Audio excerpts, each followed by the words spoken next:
الحمد لله حمدا كثيرا طيبا مباركا فيه. الصلاة والسلام على المبعوث رحمة للعالمين، شفيع المذنبين، قائد الغر المحجلين إلى جنات النعيم، صاحب الوجه الجميل والطرف الكحيل والخد الأسيل والكوثر والسلسبيل، وعلى آله وصحبه وسلم تسليما. Nous abordons cette dernière décade du mois béni de Ramadan. Tout d'abord, nous remercions Allah de nous avoir permis de vivre pleinement ce mois de Ramadan, et je pense que ce confinement a aidé beaucoup d'entre nous de se concentrer, de revenir à l'essentiel et de vivre un Ramadan très spirituel, très intense. Walillahi alhamd, c'est une grâce d'Allah subhanahu wa ta'ala. Yaminhatun lil mu'minin, walillahi alhamd wa rahmah. أن جعل الله هذا الحجر الصحي حتى نستمد ونستفيد من خيرات هذا الشهر الفضيل، شهر رمضان، شهر القرآن. Très important, par cette occasion bénie, je veux partager avec vous quelques éléments sur ce qu'on appelle Laylatul Qadr, la nuit de la valeur. Et notamment l'aspect comportemental, l'aspect spirituel de cette nuit de la valeur. Tout d'abord, Allah tabaraka wa ta'ala nous a montré le mérite de cette nuit dans le Coran. Laylatul Qadri khayrun min alfi shahr. La nuit de la valeur est meilleure que 1000 mois. تنزل الملائكة والروح فيها بإذن ربهم من كل أمر سلام هي حتى مطلع الفجر. Il y a effectivement la descente des anges avec les ordres d'Allah tabaraka wa ta'ala, avec les bénédictions d'Allah tabaraka wa ta'ala. Cette nuit de la valeur, mes chers frères, mes chères sœurs, elle a une histoire. Elle a une importance. Elle a aussi des convenances. Tout d'abord, le Coran fut révélé pendant cette nuit de la valeur. Alors les exégètes nous rapportent deux versions.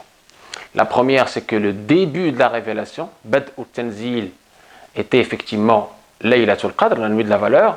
La deuxième version plausible aussi, c'est que Al-Qur'an, le Coran, a été donc sa descente de la table gardée, le Lawh al-Mahfoud, vers le ciel inférieur, s'est effectuée dans cette nuit magnifique, cette nuit merveilleuse de la valeur, Laylatul Qadr.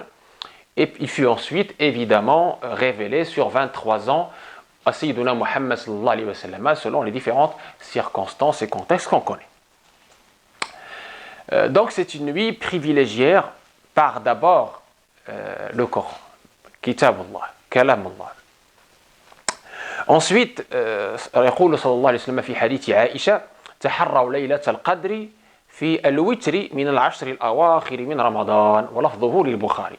Donc observez, trouvez, scrutez la nuit de la valeur dans les nuits impaires de la dernière décade, c'est-à-dire les 10 derniers jours. Très bien. Nous connaissons évidemment cela, et l'histoire que nous racontent les ulama par rapport à cette nuit de la valeur. Par exemple, Malik, donc son Muwatta, min riwayati Ibn al-Qasim, وغيره سمعت ممن أثق به يقول إن رسول الله صلى الله عليه وسلم أري أعمار الأمم قبله فكأنه تقاصر أعمار أمته ألا يبلغوا من العمل مثل ما بلغ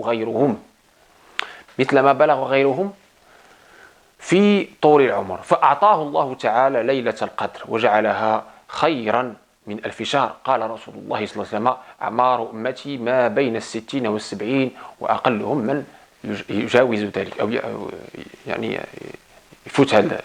Donc c'est très important ici dans ce hadith du prophète sallallahu alayhi wa sallam qu'on trouve dans le Muwatta par les riwayat d'Ibn al-Qasim, nous dit le prophète sallallahu alayhi wa sallam, Allah lui a montré la durée de vie des communautés avant nous, et il a vu qu'ils vivaient beaucoup.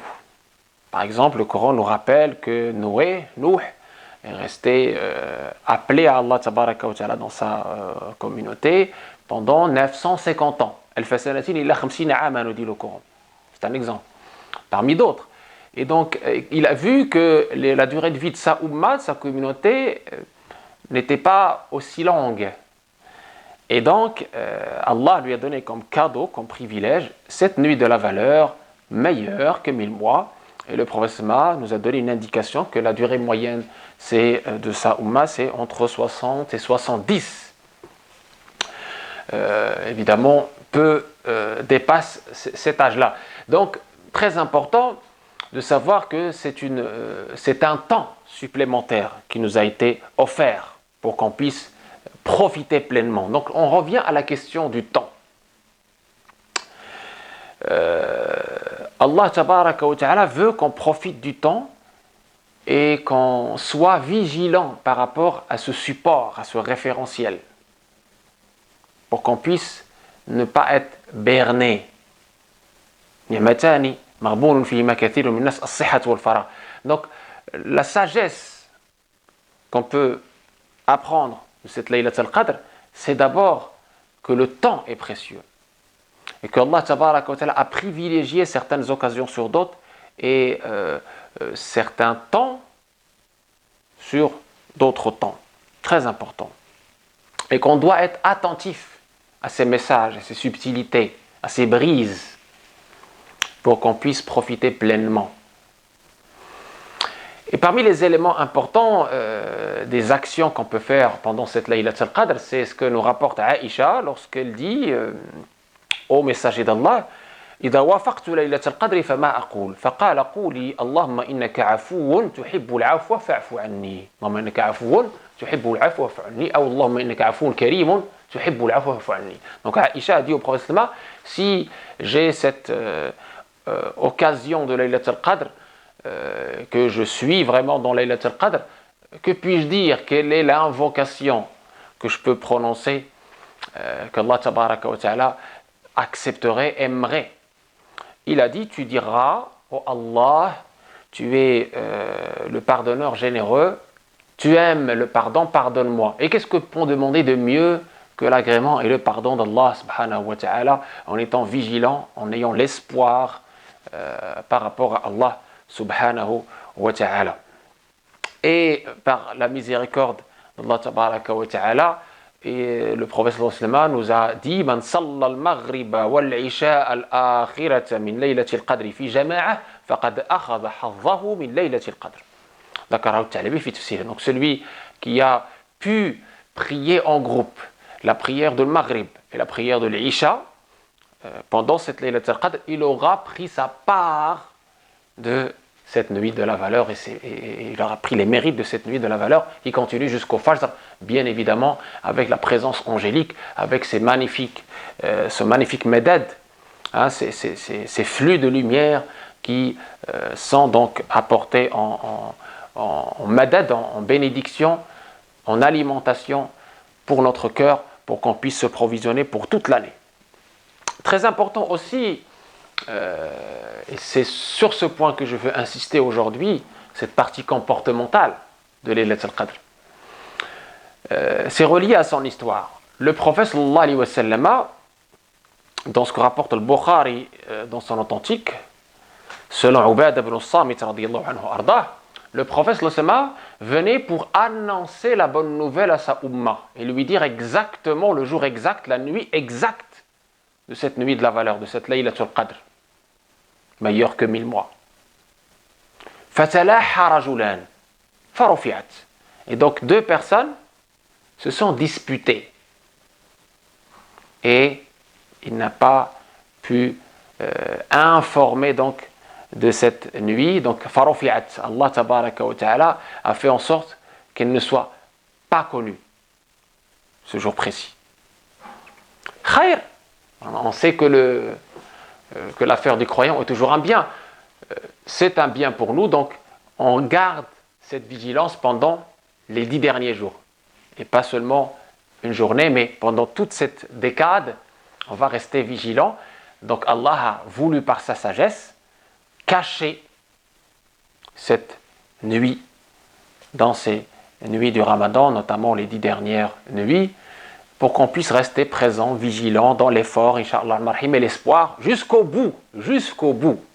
Ça, c'est le premier message de ce hadith. Et le deuxième message de ce hadith, mes chers frères, mes chères sœurs, de cette dispute, de ces rancunes qui peuvent exister entre les gens, ces maladies du cœur, c'est que, attention, ce que Allah veut de nous, à travers tous les exercices spirituels, tous les actes cultuels, ce qu'Allah veut de nous, c'est que ce cœur soit purifié de ces maladies, et notamment la haine et la rancune. On avait déjà vu un autre hadith qui nous dit, parmi les catégories de personnes qu'Allah tabaraka wa ta'ala n'accepte pas l'acte, que l'acte n'est pas élevé au-dessus de leur tête, Shibran, c'est des personnes qui ont une rancune entre eux.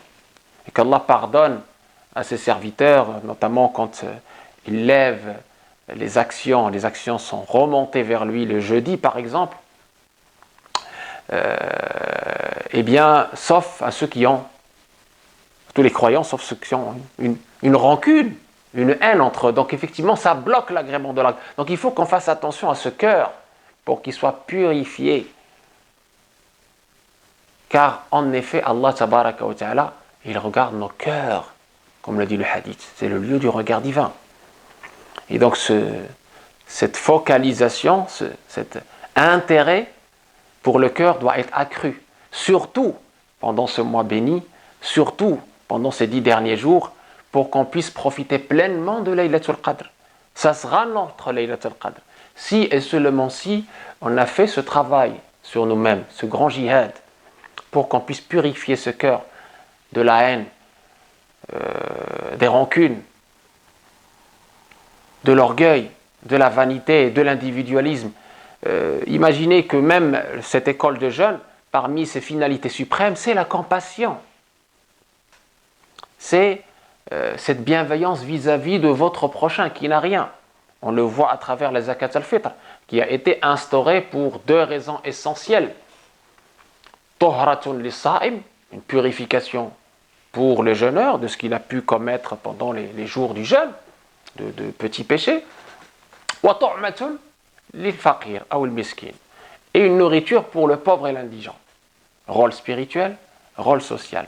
Et donc, si on médite dans les actes cultuels, si on médite dans les prières en groupe, dans tout ce que Allah tabaraka wa ta'ala a instauré pour nous, a prescrit pour nous, on a un tronc commun, une qualité commune qui est recherchée, c'est l'amour entre nous, c'est l'union entre nous, c'est la solidarité entre nous, c'est de bannir tout individualisme, tout orgueil, toute haine, toute ostentation, et de rester unis, frères et solidaires. C'est cela que veut de nous Allah subhanahu wa ta'ala et le prophète sallallahu alayhi wa sallam, pour qu'on puisse profiter pleinement, non pas uniquement du Ramadan, de Laylatul Qadr, etc., mais même au-delà, parce qu'on adore Allah, Seigneur du Ramadan. On adore Allah, Seigneur de Laylatul Qadr. Quel que soit le temps et quel que soit l'espace. Ittaqillaha haythuma kunt wa atbi'i as-sayyi'ata al-hasanata tamhuha wa khaliqin nasa bi khuluqin hasan. Où que tu sois, crains Allah, nous dit le prophète. Fais suivre la mauvaise action d'une bonne et l'effacera, et use d'un bon comportement envers les gens, l'humanité entière. Le fruit escompté de chaque acte cultuel et son thermomètre qui t'indique la qualité de cet acte cultuel, c'est ton comportement au quotidien avec ton prochain. Si ce comportement s'améliore, si ce comportement est beau, alors sache que ton acte cultuel a donné ses fruits et qu'il sera, incha'Allah, accepté par Allah tabaraka wa ta'ala, et c'est ce qu'espère chacun de nous.